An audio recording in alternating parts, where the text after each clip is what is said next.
so that the real-world coordinate of the pixel at the 500th row will be less than the y of the pixel at the first row. Okay? See, on these rasters, we only get real-world coordinates for the first pixel, whether we're starting from the lower left or the upper left or wherever. We only have one coordinate that we start with, and then everything is calculated from then on. So if we know the real-world coordinate is what we're seeing right there, this 830,000 something by 4 million something, that's the x and y. That's at, let's say, pixel row 1, column 1. And then we want to find out the real-world coordinate of the pixels at row 100, column 100. What the computer is doing behind the scenes is saying, okay, 100 pixels over multiplied by the size of each pixel, and then apply that, add it, or subtract it from your starting point, and you got your new coordinates for that pixel. Everyone follow that? How that works? Pretty simple, really. Pretty slick. I like simple. But in our world file, what are these units again? What is the coordinate system? Lines 5 and 6. As we already mentioned, can a pixel have a negative height? We've talked about that. Once again, where do we find out the answers to question 1 and 2? Units, coordinate system. What's that? In the metadata. Right, geospatial metadata. And we really hope it's made, it's developed, it's written.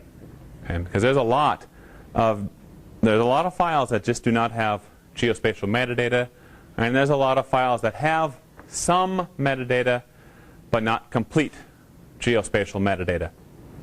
And that's unfortunate, but it's kind of a work in progress, I think, for everyone in the world of GIS. Okay?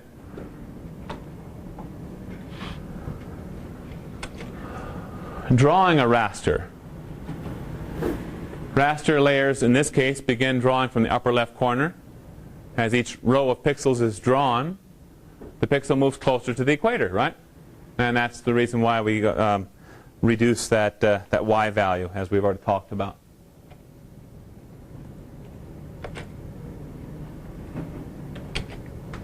So the GeoTIFF contains all the TIFF world file information embedded within the file itself, as well as projection information, coordinate system, the ellipsoid that's used, and the datum, or geographic reference system, as well.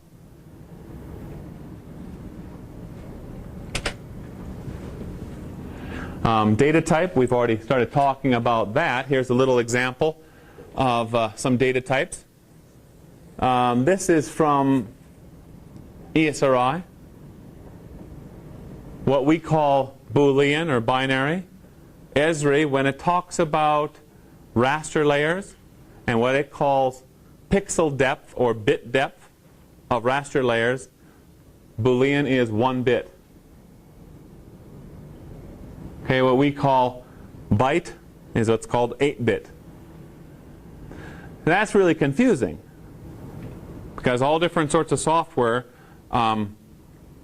will have different terms that they use to describe the exact same thing. Okay, it's very, very common. We talk about binary or Boolean, byte data, integer, short integer, long integer.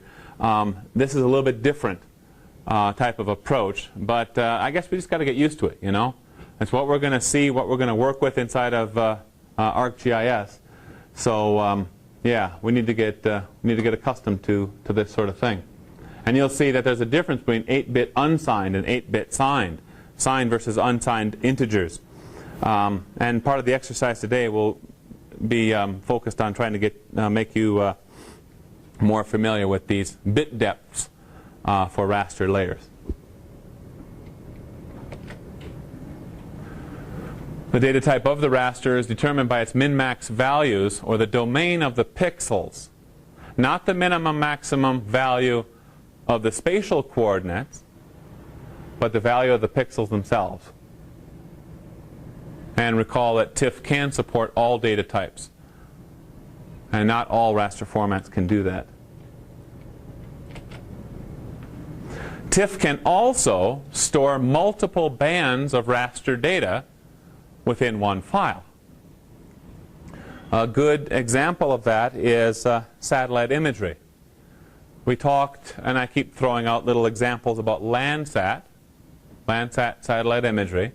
The Landsat satellite, Landsat 5, thematic mapper, as we use a lot today, has been operating for 30 plus years. It's a phenomenal instrument. Typically when these Landsat sensors are designed, it's a 7-year, typically a 7-year life cycle expected. So Landsat 5 did fantastic. The old guy is still running, still today. Landsat 7 went up, and within about 6 months it started pretty much useless. So it didn't even make its life cycle. Landsat 6 never made orbit. So Landsat 5 has been serving us really, really well. And what Landsat is doing is it's collecting imagery, satellite imagery, of the Earth, every spot on the Earth every 16 days. Revisits the Earth, every spot on the Earth every 16 days. That's really nice. And then it images the Earth across what we call different bands of the electromagnetic spectrum.